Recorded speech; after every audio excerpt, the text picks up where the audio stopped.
Assalamualaikum warahmatullahi wabarakatuh. Salam sejahtera bagi kita semua. Om Swastiastu, Namo Buddhaya, salam kebajikan.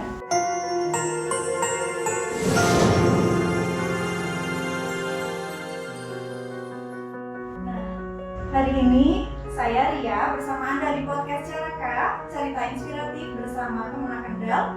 Hari ini kita kedatangan tamu yang sangat istimewa. Sudah hadir di tengah-tengah kita Bapak Kepala Kantor Kementerian Agama Kabupaten Kendal, yakni Bapak Dr. Taufikur Rahman, SAG MSI, yang akan membahas secara update mengenai hijrah. Assalamualaikum Bapak. Waalaikumsalam warahmatullahi wabarakatuh. Alhamdulillah. Bagaimana kabarnya Bapak? Alhamdulillah sehat. Alhamdulillah. Hari ini kita akan membahas mengenai hijrah. Alhamdulillah, syukur alhamdulillah kita masih diberi kesempatan karena kemarin baru saja tahun baru Islam ya Pak ya, tahun baru Hijriah. Nah, menurut Bapak ini apa sih sebenarnya esensi hijrah itu sendiri Pak? Jadi hijrah itu makna leksikalnya itu kan berpindah ya. Hijrah itu adalah berpindah dari suatu keadaan ke keadaan yang lain untuk membangun sebuah kesadaran kolektif untuk berperadaban yang lebih baik. Oh, luar biasa sekali. Hijrah. Jadi hijrah itu tidak hanya untuk diri sendiri, tapi kesadaran kolektif untuk Iya. membangun peradaban. Ya karena kalau untuk membangun kan tidak mungkin sendirian. Iya. Seperti Rasulullah itu hijrah dari Mekah ke Madinah itu membangun kesadaran kolektif di Madinah membentuk masyarakat Madani di sana sehingga Yathrib menjadi Madinah Al-Munawwarah. Semuanya merasa tercerahkan mendapat insight langsung dari Rasulullah yang pada akhirnya terbangun peradaban yang dunia. Oh, luar biasa sekali. Nah, menurut Bapak ini di era yang modern seperti ini, biasanya kita ketika berkumpul saja kita sibuk dengan HP kita sendiri ya Pak. Ya, Nah, individualistis dan penuh dengan polarisasi seperti yang kita lihat di media sosial juga. Nah, bagaimana kita bisa mengimplementasikan kesadaran kolektif ini dalam kehidupan sehari-hari? ya. Jadi kita harus memulai dari pemahaman tentang hijrah itu sendiri. Dimulai dari berpikir induktif namanya ya. Berpikir induktif itu berpikir tentang keadaan yang saat ini kita alami, kemudian kita lihat apa kelebihan kekurangannya dan apa yang perlu mendapatkan perbaikan di masa yang akan datang.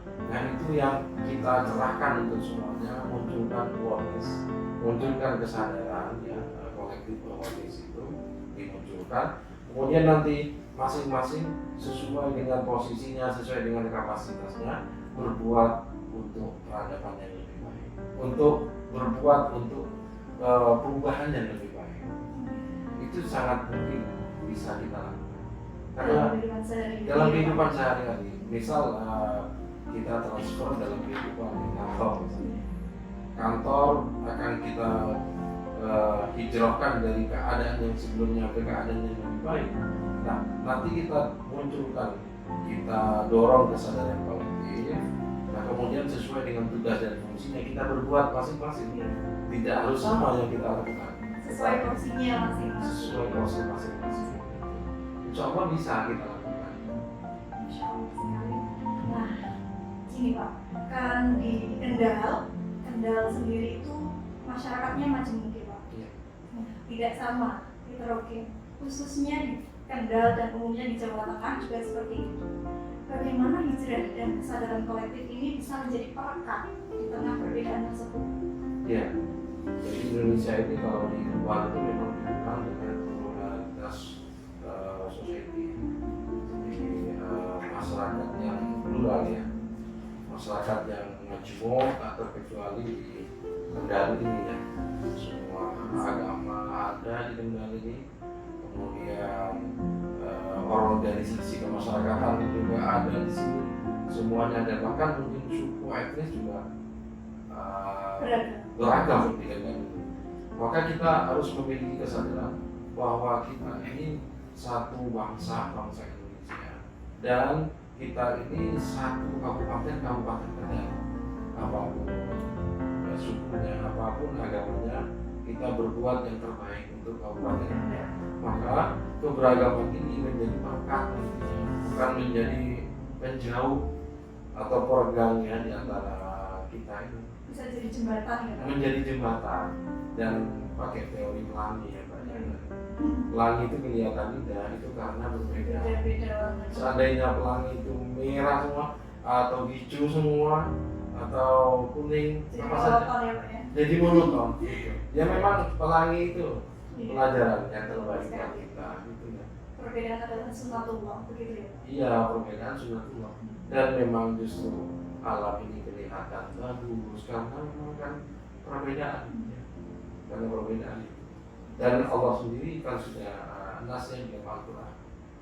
Seandainya umat manusia ini kan dijadikan satu umat, sebetulnya ya bisa. Tetapi Allah tidak berkehendak seperti itu.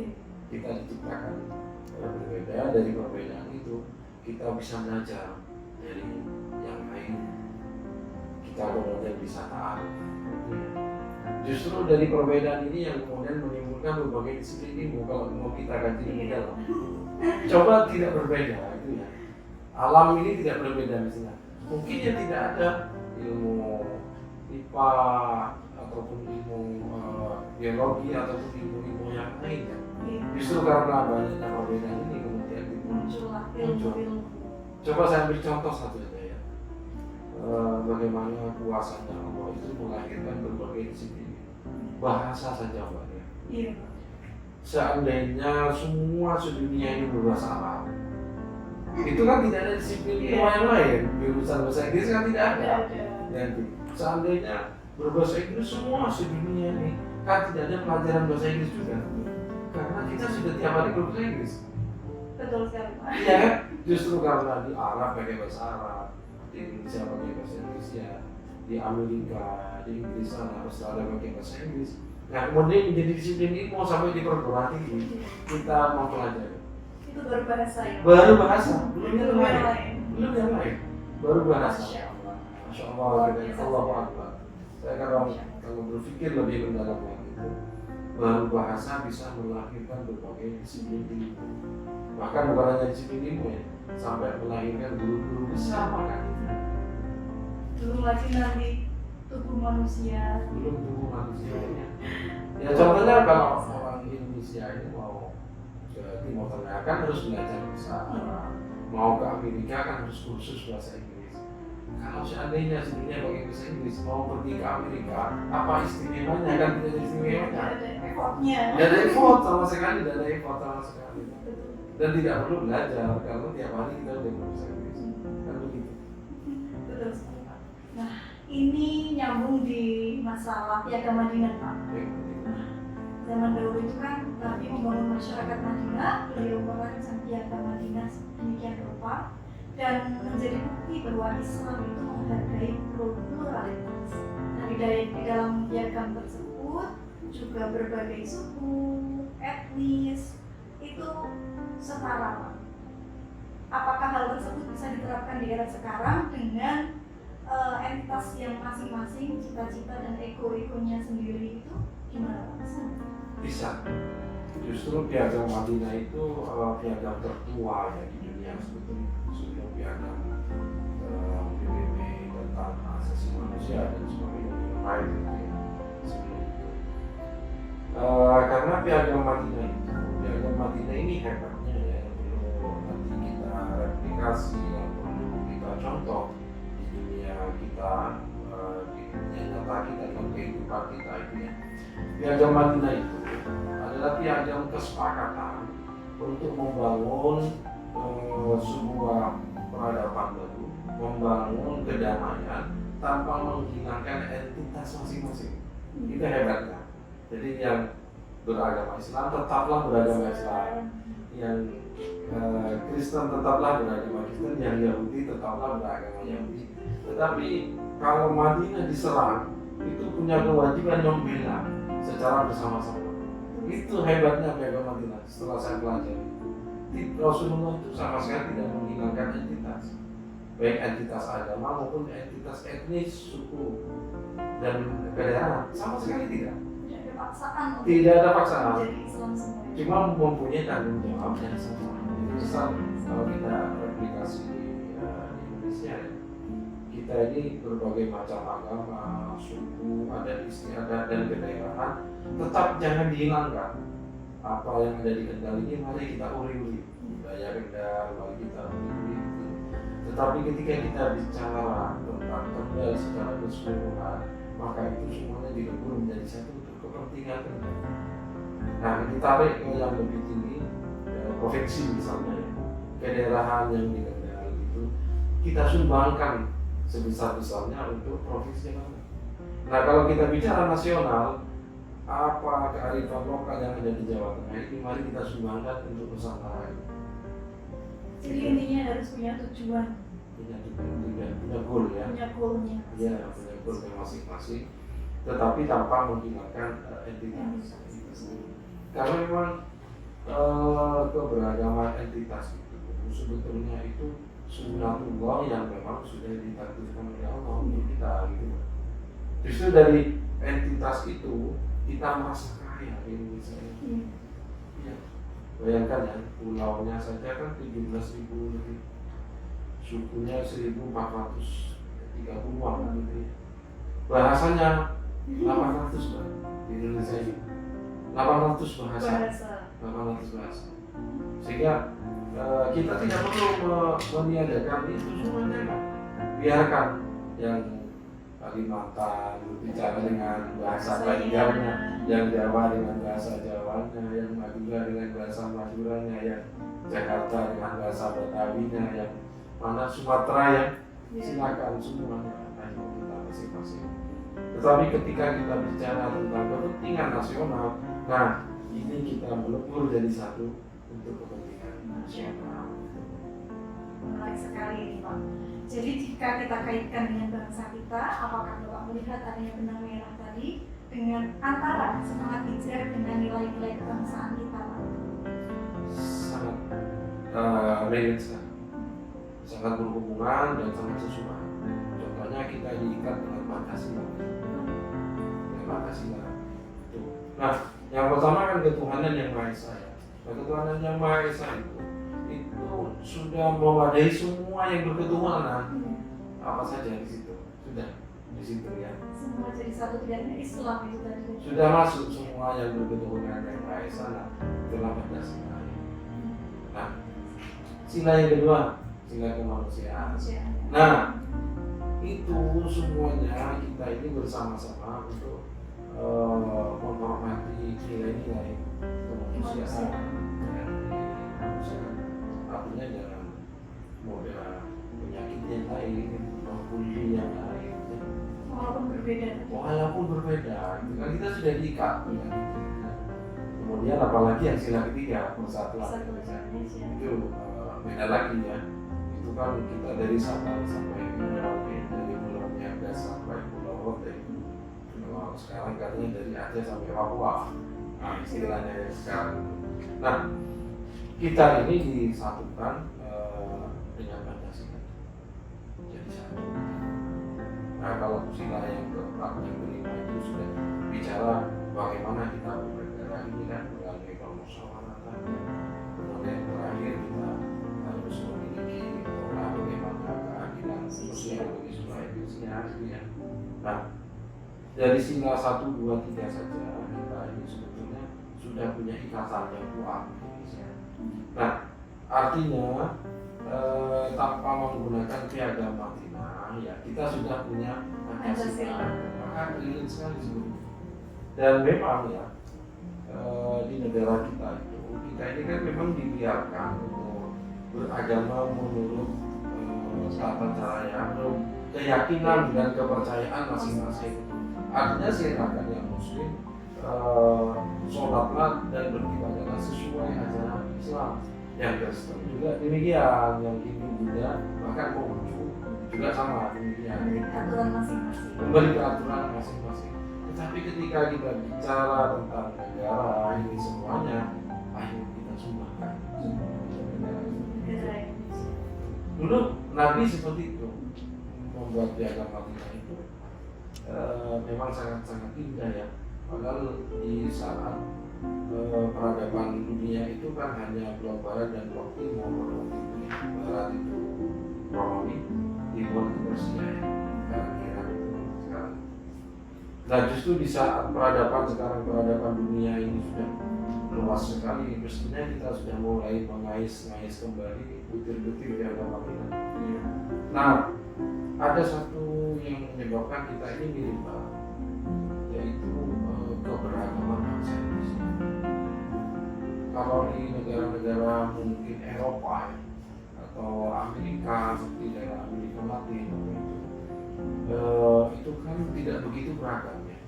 Tapi di Indonesia itu sangat beragam. Memang perlu ada pengikat, ada pengikat dan pengikatnya itu. Jadi bisa hidup berdampingan tanpa berselisih ya? Iya, saya beberapa minggu yang lalu ya, saya kan ke Istiqlal. Sempat melihat gereja besar kan di depan Istiqlal. Itu betapa indahnya. Iya. Dan hanya nyebrang jalan ke selatan itu kantor Kementerian Agama. Di sebelah timurnya itu gereja sangat besar, sebelah barat sungai itu Istiqlal. Artinya betapa Indonesia ini di mata internasional sudah memberikan gambaran bahwa Indonesia ini memang berbeda dan tetap damai. Kuncinya di toleransi. Toleransi harus dipegang. Iya, toleransi itu kan dari bahasa Inggris itu tolerannya, membiarkan. Toleransi, membiarkan orang lain berkeyakinan sesuai dengan kemauannya, membiarkan orang lain beragama sesuai keyakinannya, bahkan membiarkan orang lain itu dalam hal praktisnya itu berpakaian sesuai keinginannya, berbudaya sesuai keinginannya juga, bahkan bikin rumah juga sesuai dengan seleranya, ya. Itu namanya toleran. Bahkan menyukai musik pun itu tidak masalah. Ya mungkin ada yang menyukai pop, ada yang menyukai jazz, atau mungkin musik-musik yang lain. Itu namanya toleran. Membiarkan orang lain. Bahkan mungkin dalam kehidupan nyata kita ini ada yang suka bakso, ada yang suka mie ayam. Bahkan dari satu keluarga pun ya Pak. Bahkan suami istri kan. Ini yang satu suka bakso, yang satu suka mie ayam. Maka yang suka mie ayam jangan dipaksa untuk menyukai bakso. Yang bakso jangan dipaksa menyukai.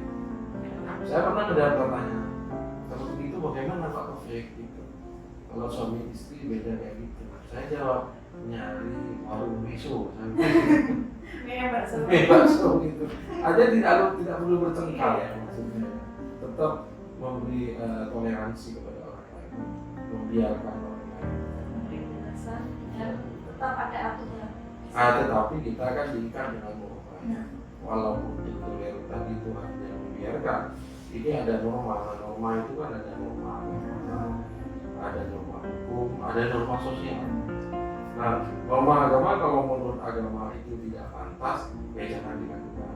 Norma hukum kalau menurut hukum itu melanggar, ya jangan dilakukan. Norma sosial kalau menurut penilaian publik itu memang tidak baik, ya jangan dilakukan. Itu aja. Nah, normanya kan itu kan. Iya. Jadi sebenarnya itu kita hidup enak ya Pak. Enak. Sudah ada aturan, ya tidak harus memaksa orang lain juga. Iya. Ya, sama dengan misalnya toleran dalam hal berekspresi. Silakan berekspresi apapun, tetapi norma jangan ditinggalkan. Karena bagi saya itu ada dua yang saling bersentuhan ini beririsan atau menjadi satu kesatuan. Benar dan pantas. Kadang orang itu hanya benar, tapi tidak pantas. Itu dilakukan, tetap saja nanti mendapat cemoohan. Yang satunya pantas tapi tidak benar.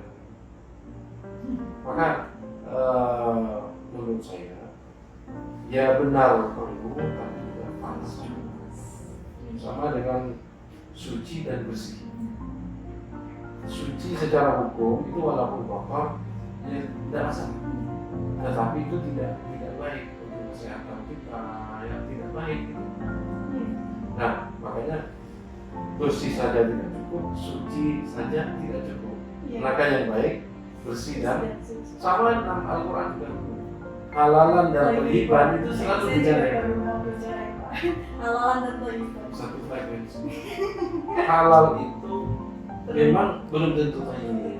Thayyib belum tentu halal. Tetapi kata Al-Quran yang baik bagi kita itu adalah yang halalan sekaligus thayyiban. Kalau halal itu secara agama sudah benar. Wajib itu yang sesuai dengan diri kita masing-masing. Artinya bisa jadi satu makanan ada yang halal cocok untuk kita, ada yang halal tidak cocok untuk kita, tapi cocok untuk orang lain. Masya Allah, kompleks sekali ya Pak ternyata ya. Perlu kajian khusus di podcast berikutnya. Masya Allah. Nah ini pertanyaan terakhir Pak. Tadi sudah terakhir ya Pak. Sebagai Kepala Kantor Kementerian Agama di Kabupaten Kendal, apa harapan Bapak untuk masyarakat Kendal ke depannya dalam konteks hijrah tentunya? Ya, harapan saya mari kita berhijrah dalam arti bertransformasi menuju keadaan yang lebih baik. Baik itu mindset kita, perilaku kita, dan tindakan kita, sehingga Kendal ini lebih maju, lebih dinamis, dan nanti lebih makmur. Termasuk juga di jajaran Kementerian Agama Kabupaten Kendal saya mengajak kepada teman-teman semua jajaran kantor Kementerian Agama Kabupaten Kendal, mari melalui momentum hijrah ini 1448 Hijriah kita bertransformasi menuju pelayanan keagamaan yang lebih baik dan lebih berdampak. Demikian. Luar biasa sekali, kami sangat berterima kasih untuk ilmu-ilmu yang sudah Bapak berikan.